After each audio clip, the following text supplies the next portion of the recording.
Our second problem here in practicing aspects of the mole deals with, it actually has the same title as the previous problem, calculating the number of chemical entities in a given mass of a compound 2. One of the skills that's really important when you're doing problems in general chemistry is being able to see the relationship between different problems, seeing that there's kind of a theme that's going on. That's why I break things up into 5 skills that you need to know, so that you see that, you know what, it's not like every problem is completely new and not related to a problem that you just did. So we'll kind of work through this in a minute, but one of the things I want you to see here is in our previous problem here, sample problem 3.3, we had a given quantity of an element, a pure element, and we used the molecular weight to get to moles, and then we used Avogadro's number to get to the number of atoms. So this problem is essentially the same, but again, find what's different, and then you'll see how that basic skill gets applied to a different situation. So this problem tells us ammonium carbonate. The first difference here, we have not a pure element. We don't have atoms. In this case, we have an ionic compound. So first difference is we have an ionic compound, but they tell us how many formula units are in these. So again, relating this to what we saw in the previous problem, and so that was problem 3.3, we talked about how many atoms, not formula units. In problem 3.3, we dealt with atoms, not an ionic compound with formula units. But other than that, our walk is going to be basically the same. So if we take information that we know and think about where we want to go, the information is pretty much the same. We're given a mass, grams of ammonium carbonate. Oh boy, here's another way that this problem becomes a little bit more challenging. They didn't tell us what ammonium carbonate is because, again, walking from grams to moles is going to use the molecular weight. Well, again, if we're going to talk about and figure out what that molecular weight is, or that formula, molar mass, we need to know what ammonium carbonate is. So that pulls in something from chapter 2. So every time we have a problem, the level of difficulty really is based on how directly information is given to you. So we have to first figure out what ammonium carbonate is. So taking a little side note or a side step here, and again, this is chapter 2 information, we have to remember that ammonium is NH4+, and then carbonate is CO3 2-. So NH4+ and CO3 2-. If we want to have this reach electrical neutrality as an ionic compound, we have to have 2 of the ammonium ions.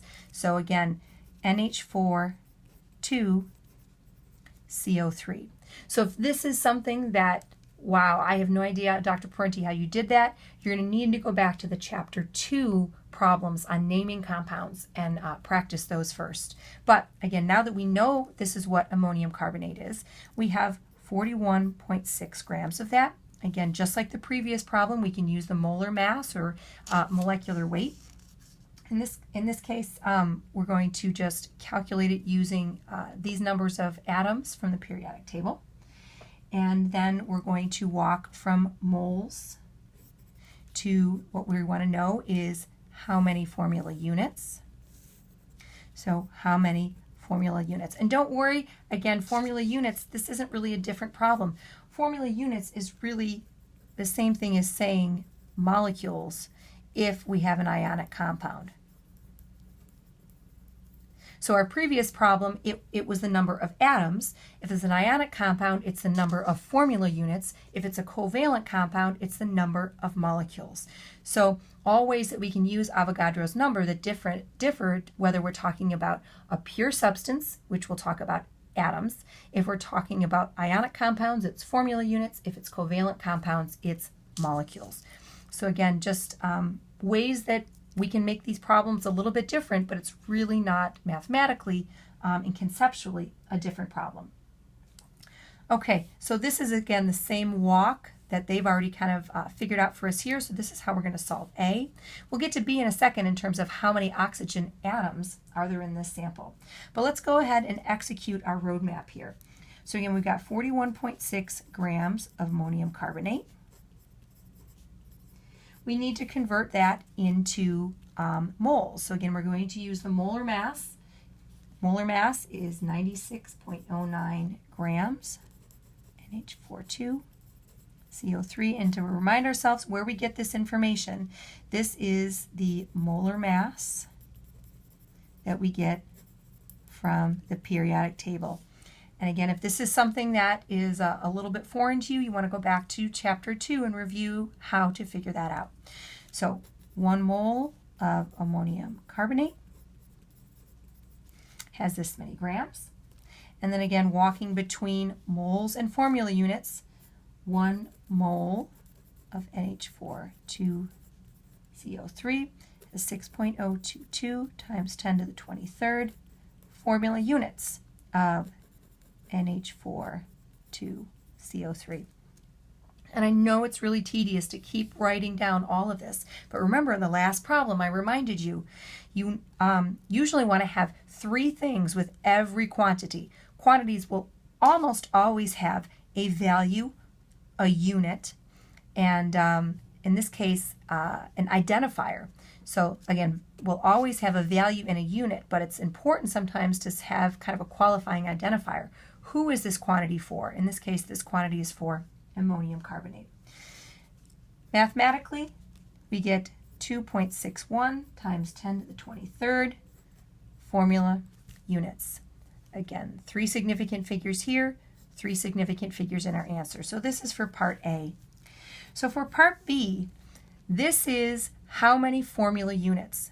So how many of our NH4 to CO3 as a unit. Now see if this next walk makes sense.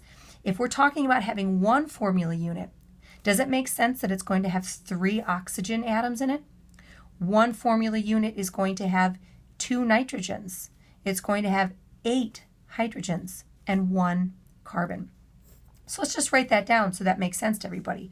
1 formula unit is going to have 2 nitrogen atoms, 8 hydrogen atoms, 1 carbon atom, and 3 oxygen atoms. So this is a piece of information that's going to allow us to solve part B. 1 formula unit is going to have 3.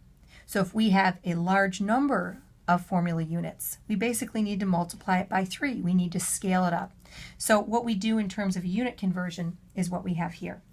2.61 times 10 to the 23rd formula units of NH4,2CO3. If we had 1 formula unit of NH4,2CO3, we'd have 3 oxygen atoms. So you can see mathematically that's why we're going to triple this. We're going to scale it up by 3 because for every 1 formula unit we'd have 3.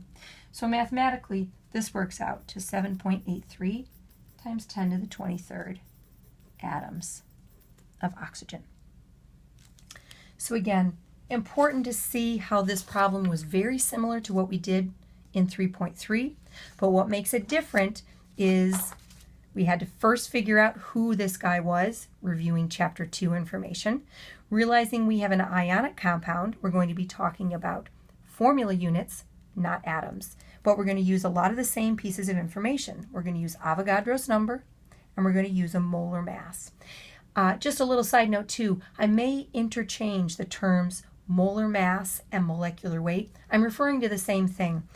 Molar mass is probably a better term to use because it applies to formula units, ionic compounds, molecules, covalent compounds, or atoms if we have pure substances. So molar mass is a more accurate depiction because molecular weight and saying molecular seems to imply a covalent compound. But if I use those 2 terms interchangeably, they're the same thing. So to just kind of write that down here, molecular weight